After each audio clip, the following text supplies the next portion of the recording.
What's going on, everyone? Today I'm going to be doing my review on the Yamaha R7.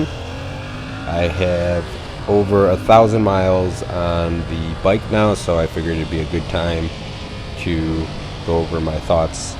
So first I'll be going into my background when it comes to riding motorcycles, and hopefully this will give you an idea of why I chose the bike and why my thoughts reflect that. And then I'll be giving you kind of the pros and cons that I see, and finally I'll be giving my recommendation on who this bike is best for and who it's not best for at the end. So to get started, my background is I grew up racing dirt bikes competitively, so I was pretty familiar with throttle control, clutch shifting, all that. I previously had a Harley for about 2 years.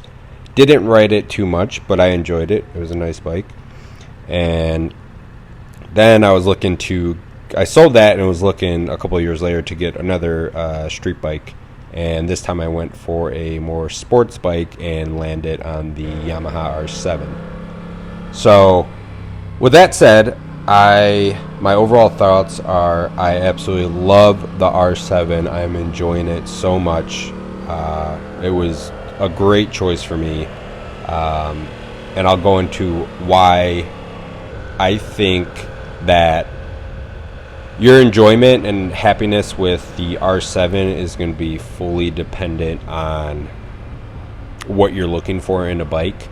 So there's a bunch of comparisons out there. The Yamaha R7 isn't this or isn't that, but it's a great bike, and it's a great bike for the people that it's targeting. So one of the things I love about the bike is it's a fun bike to ride. It's pretty lightweight. You could kind of throw it around, throw it into corners. You feel like you're in control, so I really enjoy that, having that sense of control. But also it feels very stable at high speeds on the highway. When I say high speeds, I'm talking about 80 miles per hour, 90 miles per hour, 100.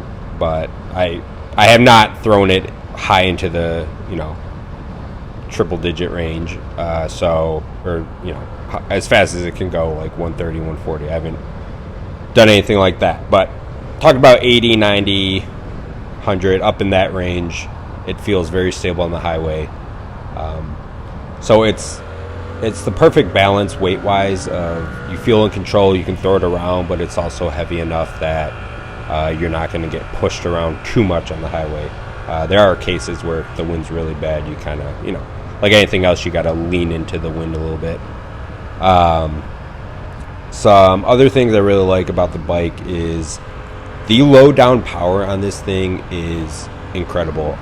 Second, third gear, absolutely love it. You throw that throttle back and you're gone. I love it. I compare it to an electric car if you've driven one. It doesn't come close, but it reminds me of it in the fact that it's very responsive. You twist that throttle back in second, third gear, and you feel it instantly, like you're moving, and that really comes into play when you're maneuvering either around traffic, you're trying to get around someone, it's a yellow light and you want to speed up and get through it. Stuff like that. So for around town, it's great. Like pretty much anywhere under 50 miles per hour, maybe 60 miles per hour, you just have kind of unlimited power, like all the power you would need, and that's great. Another thing I like about the bike is the shifting is very pronounced. So when you shift, you feel it and you hear it. Like you can, whether you're going 70, 80, when you shift up, you will hear the click with all the wind and everything. And I really like that. It's very pronounced. You know exactly, that you shift a gear, right? So that's a little detail that I really like. So the one thing I will say about the bike that I've noticed so far is it is missing some power when you're in the higher gears and you're going faster. So more like highway driving. So let's say you're going 60, 70, somewhere in that range, and you want to get around someone or speed up in a quick amount of time. It's going to take some time to build up the speed. It's not like the R6 and the super sports that you see on the highway where they're going 100 miles per hour and they twist back the throttle and now they're going 120 in a second. Like, it does not have that kind of power. This thing is fully capable of cruising on the highway at high speeds, and I love it for that. I mean, I take it on the highway a lot more than I thought I would, and it holds its own on the highway. But if you're looking to drive, we know the people we're talking about, the people that are whizzing through traffic and just, flying by on the R1s, R6, like other bikes like that. Like, this bike is not for that. It's not going to be able to do that. So I just want to put that out there. But if you're just looking to commute on the highway or ride on the highway and be stable and hold with traffic and, get around traffic and stuff, it's perfect for that. So with that segue, I want to go into my recommendations of who I think this bike is for and who it's not for. I'll jump into who it's not for first. So, talking about the highway thing, if you're one of those people that's what you're looking for, that's what you want to use a bike for, is those highway rides where you're flying triple digits. And again, I don't recommend this, but people do this, so I'm just saying it. If you're looking to use a bike like that, flying on the highway, zipping through traffic, where you have just like more power than you can use, this bike is not for that. You'll be very disappointed if that's the case. This bike is, I would say, fully tailored for what I would call suburban riding. So not even city, not highway, but the suburbs where you got 2 lanes of road, or you got some distance, kind of the 0 to 60 mile per hour range. Like, if you're going to be on streets in that speed range, this bike is absolutely amazing. And it can fully hold its own on the highway as well, which is great. So city driving, like full on traffic, stop and go, it's not a fun bike to be on. I think a naked bike would be better, like an MT-07 or something. I mean, it's fine. It just, I find it I'm not enjoying the bike in stop and go traffic. I think there's better bikes out there for that kind of area. So if you're looking to use this bike for like suburban commuting, kind of 0 to 60 miles per hour, this bike's amazing for that. Absolutely love it. So going into who I think this bike is for is, this is not a beginner bike. If you've never been on a dirt bike, you don't know how to use a clutch, throttle control, this is definitely not the bike for you. I would say there's a little too much power in those lower gears for someone who doesn't know how to handle it or who has just learned. So I would not recommend that whatsoever. However, I would recommend this bike if someone is jumping from the 300, 400 class, or if someone's jumping over is looking to get a different bike in the 650, like the SV650 or the CBR 500R, 650R, those kind of bikes. That would be a good jump over.